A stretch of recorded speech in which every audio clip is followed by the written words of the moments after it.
Pensemos por un momento en un mundo sin libros de historia, sin documentales, vamos, sin ningún tipo de registro organizado del pasado. ¿Suena imposible a que sí? Pues bueno, ese mundo existió.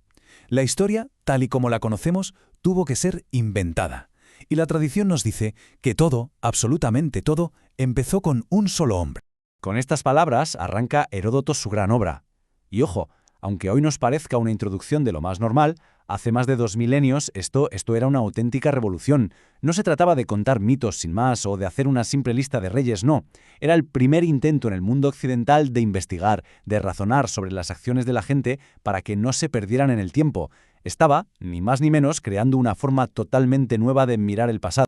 Y ese hombre, claro, es Heródoto. Vivió allá por el siglo V a.C., entre el 484 y el 425, más o menos. Un viajero, un geógrafo griego de Halicarnaso, una ciudad que hoy en día estaría en Turquía. Y a él tradicionalmente se le ha concedido ese título tan imponente, casi nada, el padre de la historia. Pero aquí viene lo más interesante. No es que solo se dedicara a registrar eventos, no, es que inventó algo mucho más grande, la historiografía. ¿Y qué es eso exactamente? Pues para que nos entendamos, es el arte de pararse a pensar en cómo se escribe la historia.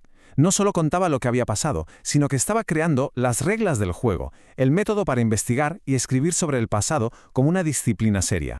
Muy bien, entonces, ¿dónde plasmó todas estas ideas tan revolucionarias?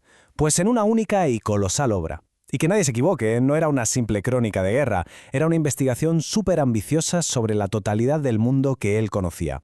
Y aquí está la clave de todo el asunto. El título original de su obra, en griego, Historiae, no significaba historia como lo entendemos hoy. No, significaba investigaciones, indagaciones. Y esta palabra, una sola palabra, lo cambia todo.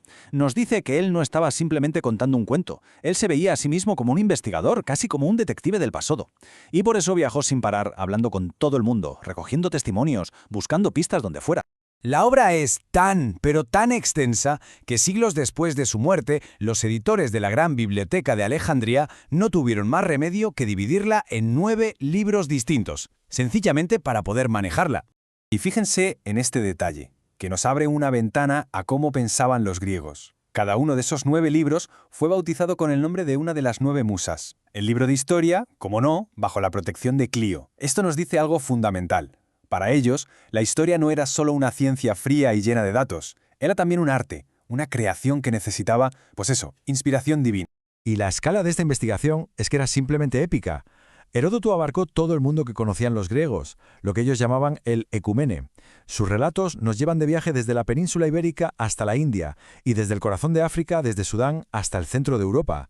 Y no se quedó solo en la guerra, que va, describió la geografía, las costumbres, la vida de todos los pueblos que se fue encontrando. Pero, a ver, ¿cómo narices recopiló toda esta información? Esta pregunta nos lleva al corazón de su método histórico, un método que, por cierto, le trajo tanto admiradores como críticos muy duros, incluso en su propia época. Heródoto usaba de todo, era una mezcla de todo lo que caía en sus manos. Por un lado, las fuentes orales, lo que le contaban los testigos, las leyendas locales, incluso los rumores, que muchas veces citaba de una forma un poco vaga, diciendo, según cuentan los persas, o hay quien dice que. Y por otro lado, claro, las fuentes escritas, las obras de los grandes poetas como Homero, inscripciones oficiales, y por supuesto los escritos de los logógrafos, que eran los que habían intentado escribir sobre esto antes que él. Y llegamos a la frase que es probablemente la clave de todo su método, su regla de oro. Él mismo dice, tengo el deber de contar lo que me cuentan, pero no la obligación de creerlo todo. Es una declaración, asombrosa para la época. En el fondo nos está diciendo, mirad, yo soy el mensajero, el reportero. Yo recojo todas las versiones que escucho, pero el juicio final os lo dejo a vosotros. Se posiciona más como un periodista que te presenta las fuentes que como un juez que te dicta la verdad absoluta. Claro, este método tan abierto no convenció a todo el mundo ni mucho menos. Tanto en su tiempo como después, le llovieron las críticas. ¿Por qué? Bueno, pues porque incluía mitos y leyendas, y a veces se iba por las ramas con unas digresiones larguísimas. También explicaba muchos sucesos por la voluntad de los dioses, algo que hoy nos chirría un poco en un libro de historia. Además, hay que decirlo, a veces sus interpretaciones de otras culturas eran un poco ingenuas, y los expertos militares siempre han señalado que su conocimiento de tácticas de guerra era bastante limitado.